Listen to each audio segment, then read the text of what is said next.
تو میرے بیٹے نے مجھے آ کے بتایا کہ ایک بوڑھی عورت آئی ہے باہر مسئلہ پوچھنے. توجہ کرنا ذرا بات پر اور خاص غور کرنا کہ عرض کرنے لگا ہوں. فرماتے میرے بیٹے نے بتایا کہ ابا جی بوڑھی سی عورت ہے. وہ کہتی ہے میں نے امام صاحب سے سوال پوچھنا ہے. فرماتے پردے کے پیچھے بٹھایا, میں بھی بیٹھ گیا تو بی بی آئی اور جچے تلے لفظوں میں فٹافٹ اس نے بات شروع کر دی. عورت کو حکم ہے غیر محرم سے بات کرے تو میٹھے انداز میں نہ کرے, میٹھے انداز. مرد کے لیے بھی حکم ہے بیویوں سے گفتگو کرے تو اس طرح کے جملوں میں نہ کرے جس سے توجہ پیدا ہو, موٹی سی دو حرفی بات کرے. یہ سارے میرے بھائی ان چیزوں کا دھیان رکھا کرے.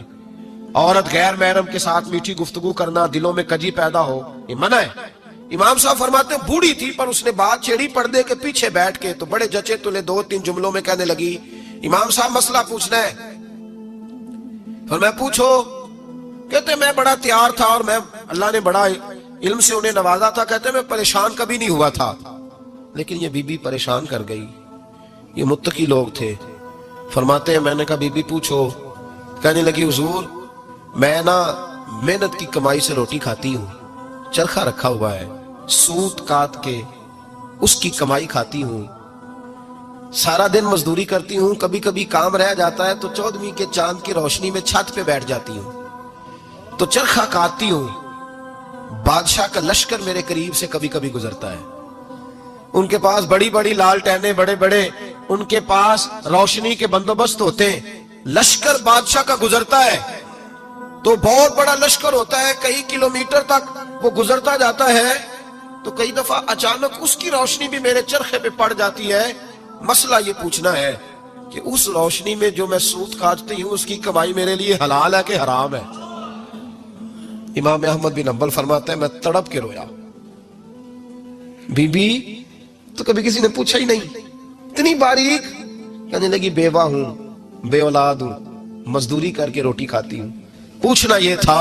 او بھائیو یہ بھی تو یہی وقت گزار کے گئے ہیں نا, یہ بھی وہی قرآن پڑھتے تھے جو ہم پڑھتے, یہ بھی اسی رسول کا کلمہ پڑھتے تھے جن کا ہم پڑھتے, یہ بھی اسی دین کے ماننے والے تھے جس کے یہ لوگ ماننے والے. ہم کدھر نکل گئے؟ پرواہ ہی نہیں, حلال حرام کی تمیز ہی نہیں. لیکن اولیاء اللہ کی صفت.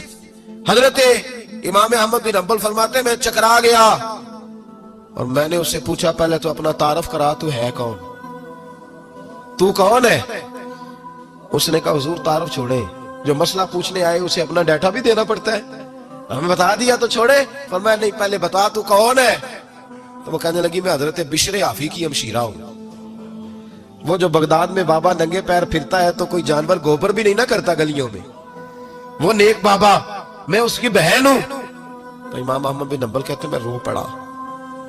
میں نے کہا آپا او میری بہن, کوئی اور آتا تو میں فتویٰ یہی دیتا کہ تو کو چھین کے روشنی تو نہیں نہ لیتی, خود پڑ جاتی ہے, جائز ہے تیرے لیے. لیکن تو چونکہ بشر حافی کی ہمشیرہ ہے تو تیرے لیے جائز نہیں, تو نہ یہ کر, تیرے لیے تقوی والا فیصلہ ہے میرا, تقوی والا, تو نہ یہ کام کر. امام احمد بن حنبل فرماتے ہیں بی بی چلی گئی پر میں ساری رات روتا رہا. وَقَانُوا يَتَّقُونَ, یہ پرہیزگار لوگ تھے. او بھائی ولی کی کرامت یہ تھوڑی ہے کہ جب سے میں گیا ہوں پھونک مروائی ہے تو میری دکان بڑی چلی. یہ کوئی علامت ہے ولی ہونے کی؟ کس چکر میں پڑ گئے؟ اولیاء اللہ کی علامت یہ ہے کہ وہ تیرے اندر سرور ڈال دے رسول اللہ کی محبت کا. ولی اللہ کی علامت اقبال کہتے ہیں وہی ہے تیرے زمانے کا امام برحق جو تجھے حاضر و موجود سے بیزار کرے اور موت کی شکل میں دکھلا کے تجھے جلوائے یار, زندگی تیرے لیے اور بھی دشوار کرے, مشکل کر دے, تیرا مرنے کو دل کرے, تیرا دل کرے